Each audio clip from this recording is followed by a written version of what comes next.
Pourquoi serais-je putinien? Est-ce qu'il y a une raison pour laquelle je pourrais être putinien? Voilà. Est-ce qu'il y a une raison? On pourrait m'en citer une. Alors s'ils en ont trouvé une, je suis prisonnier de vieux archétypes anti-américains. Oh, c'est pas si vieux que ça. C'est pas un archétype, c'est une réalité. Les Américains constituent une puissance dominante, agressive, nocive, bellicide et antipopulaire. Et à l'heure à laquelle je vous parle, ils sont en train d'agiter leurs marionnettes en Équateur pour essayer de provoquer un coup d'État. D'accord? Mais après, on fait les coups d'État avec les nazes qu'on a sous la main. Là, ils ont les riches qui viennent se battre contre une loi sur l'héritage. Bon, je ne sors pas trop du sujet, mais c'est quand même, je suis déjà sorti. Mais c'est pour dire que le livre, évidemment, a été immédiatement accueilli, et puis il y a certains qui ont fait du zèle pour des raisons qui concernaient leur propre trajectoire. Moi, je n'ai pas compris pourquoi Cécile Duflot me compare à Déroulède à propos de ce livre. Maintenant, je pense que parmi vous, vous l'avez lu. Qu'est-ce qu'il y a là-dedans de nationaliste? Il n'y a pas une ligne. Qu'est-ce qu'il y a là-dedans d'anti-allemand? Rien. Puisque je décris au contraire que le fait que les premières victimes de tout ça, ce sont les Allemands eux-mêmes, avec leurs 13 millions de pauvres et le reste de ce que je décris. Alors, maintenant, je vous raconte comment l'idée vient au point de départ. D'abord, c'est le traitement qui est fait à la Grèce. Mon indignation n'est pas morale seulement, elle est morale. Hein, et elle est philosophique. Enfin, on n'a pas fait l'Europe pour ça. Mais je vous signale qu'il y avait eu un coup de semonce extrêmement violent de donner avec Chypre. Et vous vous rappelez qu'à l'époque, François Delapierre avait traité le ministre des Finances de salopard. Mais salopard, comment vous parlez? Oh, il ne faut pas parler comme ça. Je ne sais pas comment il faut qu'on leur parle. Il faudrait leur dire, Monseigneur, le très gentil, magnifique et très intelligent Pierre Moscovici a peut-être pas servi la France et ses intérêts en se comportant de cette manière. Qu'est-ce qu'on a fait à Chypre? On leur amène un mémorandum de réforme structurelle. Il n'y a pas un député, même un qu'ils auraient pu acheter, un de droite, ou un pourri quelconque, là, qui aurait levé la main comme un animal qu'il est. Même pas un vote le mémorandum. C'est extraordinaire. On leur impose de force le mémorandum en leur coupant les liquidités, c'est-à-dire Chypre n'a plus d'argent. Ça a été fait sous vos yeux, ça. Il n'y avait pas besoin d'être un aigle de stratégie politique pour comprendre ce qu'il faisait sur Chypre. Parce que Chypre était hors d'état de se défendre, et qu'une fois qu'il l'aurait fait à Chypre et que tout le monde est d'accord, donc on le fait aux autres. Et maintenant, on nous l'a rendu à la Grèce. Les amis, demain, c'est notre tour. Ou celui de l'Espagne. Car dans la géopolitique a toujours commandé à la politique. Quand le gouvernement allemand parle du Club Med, comme ils disent, il parle de qui? De l'Italie, d'abord de la France, deuxième puissance économique, de l'Italie, troisième puissance économique, de l'Espagne, quatrième puissance économique du vieux continent, c'est-à-dire directement de ses concurrents. Voilà de quoi on parle, quand on regarde de haut le Club Med. Donc vous voyez que tout ça, c'est pas que du vocabulaire, ce sont des réalités de rapport de force. Donc le bouquin, premier élément, qu'est-ce qui donne l'autorité à des gens de parler comme ça aux Grecs? Qu'est-ce qui fait qu'un chat au bleu, le ministre de l'économie et des finances, peut se permettre de parler comme ça? Et devant tout le monde.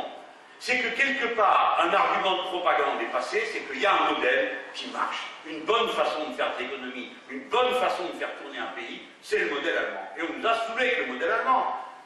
Alors maintenant, je vois à Libération, qui j'avais eu l'occasion de me taper dessus, je lui rends bien d'ailleurs, on verra que je durerai plus longtemps que Libération.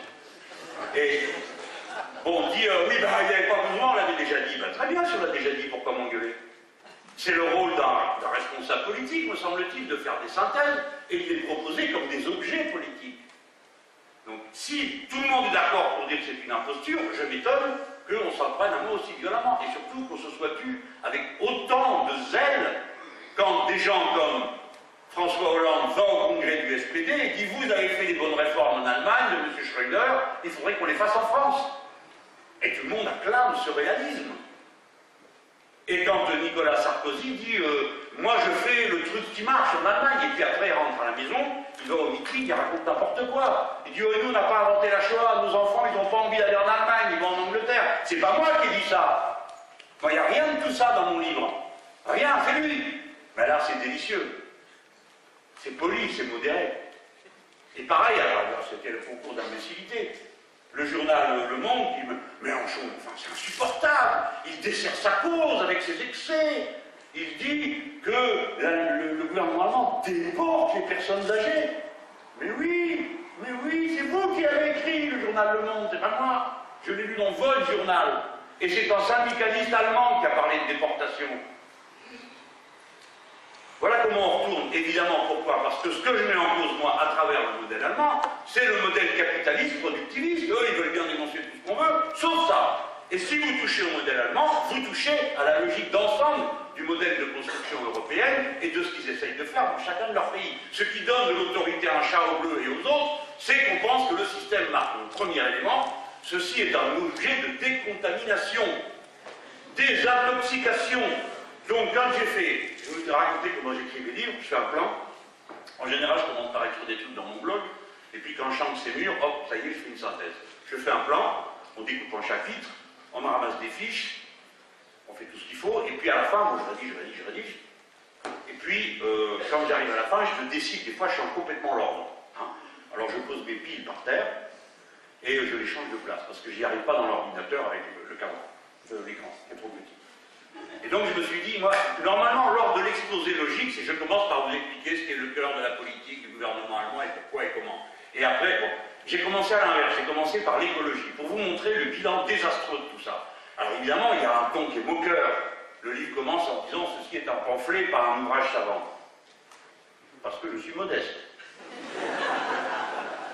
Bon, j'ai emprunté beaucoup à des gens qui ont travaillé très sérieusement. J'ai emprunté à Guillaume Duval, qui a fait le bouquin le Made in Germany, et j'ai emprunté beaucoup à Bruno Audin, qui est un journaliste de l'humanité, qui est vraiment le spécialiste le plus intéressant et le plus percutant des relations sociales en Allemagne, et puis plein d'autres choses un petit peu partout.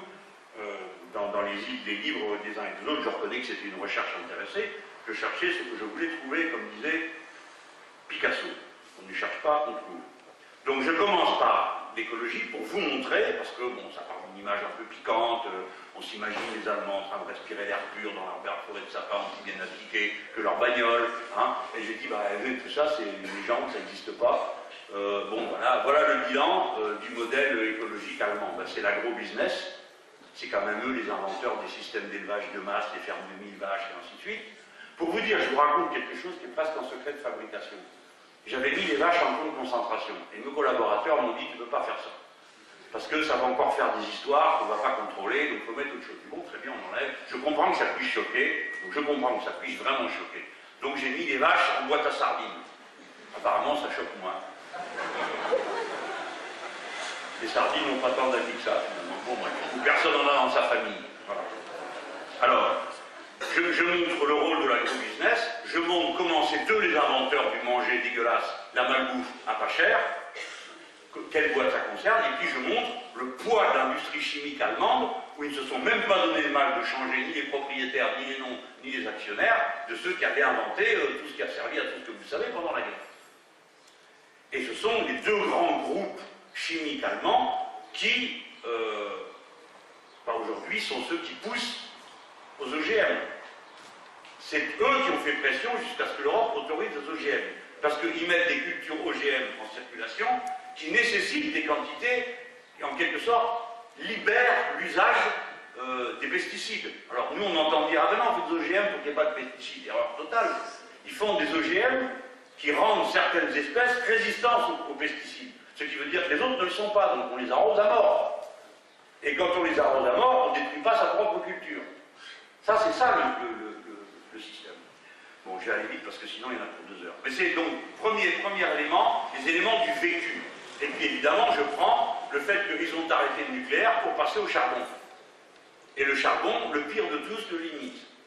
Qui fait qu'aujourd'hui, c'est l'Allemagne qui est le premier émetteur de CO2 de toute l'Europe.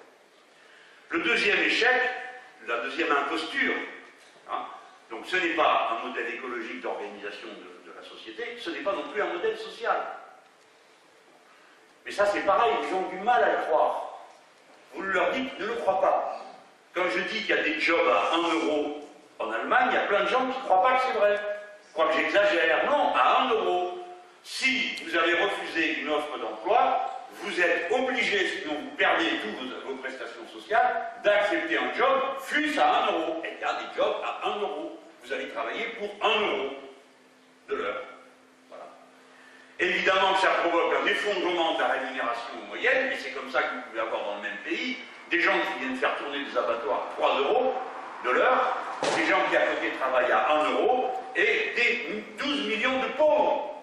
incluant dedans la moitié de travailleurs pauvres, avec des salaires à 450 €. Vous regarderez sur les petites bandes, mes camarades ont fabriqué des choses très excitantes, des petites vidéos un peu provocantes, et on voit une brave dame, parce que c'est une jeune femme d'ailleurs, elle est là, elle dit, bon, ben, moi ça fait 5 ans que je travaille là, bon, je suis contente, mais j'estime que quand même, je pourrais être un peu augmenté, parce que je gagne 450 € mensuels, et bon, pour le nombre de... Vous n'en revenez pas. Elle travaille pour 450 €, elle est contente d'avoir du boulot et d'avoir 450 €. Il y a une espèce de discipline qui a été inculquée, que les gens font supporter n'importe quoi.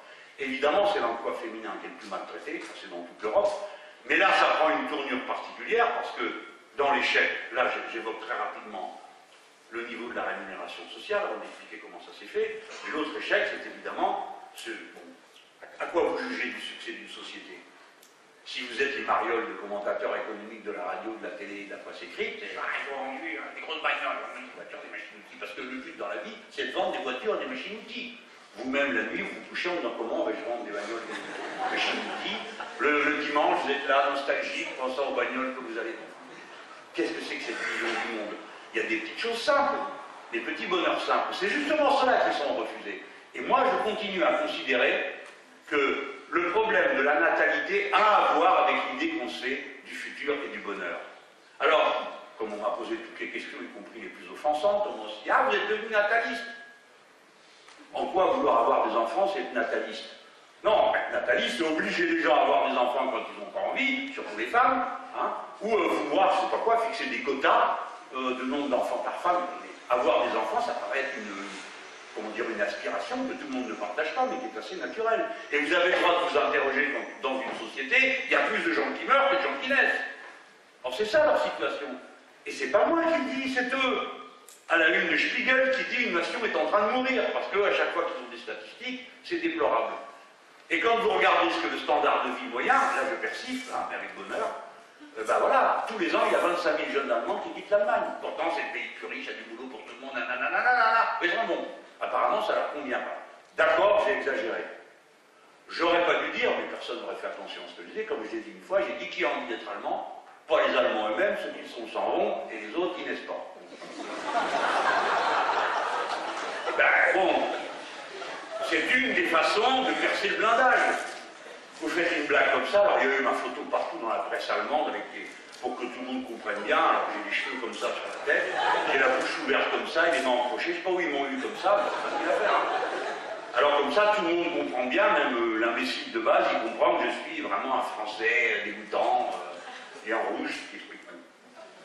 Alors, c'est un problème que ce rapport à soi-même et à la vie en commun. Après, la question des personnes âgées, alors on me dit, mais en France, c'est pas mieux aussi, mais c'est pas le sujet. Je ne fais pas un bouquin sur la France, je fais un bouquin sur le modèle qu'on nous propose. On a compris qu'en France, rien n'est bien, tout est de travers, le peuple est incapable, ce sont des feignants qui se la coulent douce, avec des avantages sociaux qui vont à Pôle emploi ramasser des indemnités colossales en échange du fait qu'ils ne fichent rien. Ça, on le sait. D'ailleurs, on nous le répète tous les jours, donc comme ça, on est fixé. Et là, c'est un bouquin sur le modèle. Donc si c'est un modèle, pour moi, c'est pas un modèle, une société où il n'y a pas d'enfants, et où les personnes âgées, on ne peut pas les accueillir, on les exporte. C'est pas moi qui ai dit exporter, c'est le monde. Et le syndicaliste allemand a dit qu'on les déporte. Et il dit c'est pas juste d'envoyer à l'extérieur les gens qui ont construit le pays et la richesse telle qu'elle est là.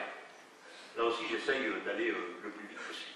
Pour moi, donc, ça, ce sont des signaux d'un échec. Je ne suis pas d'accord avec ce type de société, et comme je ne pense pas que ce type de société soit lié à une espèce d'essence allemande, c'est pas lié au fait que parce que les gens sont allemands, donc ils n'aiment pas les enfants, donc ils ne s'occupent pas des personnes âgées, etc. C'est parce que c'est un système économique et social que je vais décrire, et je vais dire voilà pourquoi c'est comme ça. Et dans le modèle que vous nous proposez, voilà comment les gens sont traités. Donc vous voyez bien que c'est le contraire d'un discours ethniciste ou nationaliste ou germanophobe. C'est le contraire. Ça met au contraire en avant ce que nous avons en commun, notre commune humanité. Enfin, l'échec économique. Là, c'est plus dur encore. Parce que dans tout ça, en gros, et d'après la propagande de Mme Merkel, ça serait dû aux travailleurs allemands qui travaillent dur pendant que les autres la coulent douce. Et vous la voyez, elle, qui n'est pas gênée du tout de critiquer les autres, il n'y a pas un chef de gouvernement qui oserait faire ça, qui au congrès de son parti, ah ben c'est pas normal, que bon, on travaille beaucoup et on part à la retraite plus tard, pendant qu'il y en a d'autres qui travaillent moins et qui partent à la retraite plus tôt, le Portugal, l'Espagne et l'Italie et la Grèce devraient faire des efforts. C'est inouï. Vous imaginez, moi, pour 10 fois moins que ça, je me fais traiter de tous les noms. Mais elle peut. C'est charmant, c'est vrai. Sauf que tout est faux.